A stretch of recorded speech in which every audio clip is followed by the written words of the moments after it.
আজকে ননদের আতুর উঠলো। এভরিওয়ান আসসালামু আলাইকুম, তোমরা সবাই কেমন আছো? আশা করি ভালো আছো, আর আমিও অনেক ভালো আছি। এদিকে সকাল সকাল আমি কাজে লেগে পড়েছি, না মানে ঘরটা ভালো করে ঝেড়ে দিচ্ছিলাম, আর ওদিকে শ্বশুর জাজিমটা তুলে ভালো করে ঝেড়ে নিচ্ছিল, না মানে পুরো ভেতরে ইঁদুর ঢুকে নষ্ট করে দিয়েছে, সেই জন্য ওটাকে পুরো ভেঙে দিয়েছে। মানে ঘর পুরো ঝেড়ে এতটা পরিমাণে নোংরা বেরিয়ে গেছে। তারপর আমি এদিকে খাটের তলাটাকে পরিষ্কার করে নিয়েছি।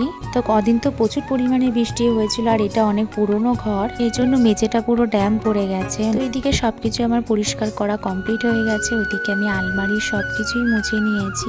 এদিকে জামা কাপড়গুলো পরিষ্কার করে আমি চলে যাচ্ছি এখন ছাদে জামা কাপড় মেলতে। একটা আতুর ওটা মানে বাড়িতে কম কাজ না, প্রচুর পরিমাণে কাজ ছিল। তো আমার যতটা সম্ভব হয়েছে আমি ততটাই ভিডিও করতে পেরেছি, আর বাদ বাকিটা ভিডিও করতে মানে সংসারের তো কম কাজ থাকে না, আর এগুলো একটু এক্সট্রা কাজ হয়ে গেছে। তো কাচাকুচি আমি কিছুই করিনি, আমার শাশুড়ি মা ওগুলো করেছে। আমাদের ঘরের যা জামা কাপড় ছিল সেগুলো আমি করেছি। জামা কাপড়গুলো যখনই মেলেছি তারপরেই খুব জোরে চলে এসেছিল বৃষ্টি।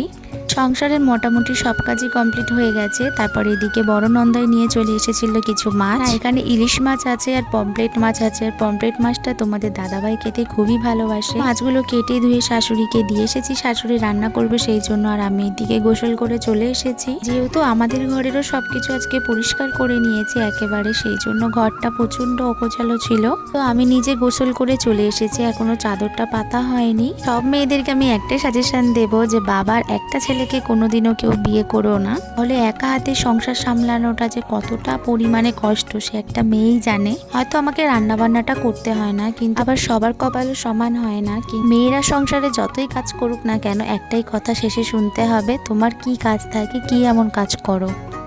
দেখো এত ডিপ ক্লিন করে আমার মুখে আর হাতে প্রচুর পরিমাণে অ্যালার্জি বেরিয়ে গেছিল। এদিকে মায়ের বাড়ি থেকে কিছু খাবার পাঠিয়েছিল আমার জন্য, না মানে সবটা মা পাপা দেয়নি, কিছু দিয়েছিল নানু আর নানিমা। সত্যি আমার ভাগ্যটা অনেকটাই ভালো। সত্যি বলতে আমার বাপের বাড়ির আমাকে সবাই প্রচুর পরিমাণে ভালোবাসে। আমাকে কে ভালোবাসলো কে ঘৃণা করলো আমার তাতে কোনো যায় আসে না। আর এই চুড়িদারটা আর এই ব্যাগটা মা আমাকে আবার কিনে দিয়েছে। আর তোমাদেরকে আগেই বলেছিলাম যে মায়ের যেটা পছন্দ হয় সেটাই আমার জন্য কিনে আনে। মা আমার জন্য পাঠিয়েছিল চিকেন কষা। মায়ের হাতে এই কষা মাংস খেতে খুবই ভালো লাগে। সত্যি বলতে মায়ের হাতে রান্না এখন প্রচুর পরিমাণে মিস করি। তো আজকের ভিডিওটা এইটুকু, দেখা হবে অন্য ভিডিওতে।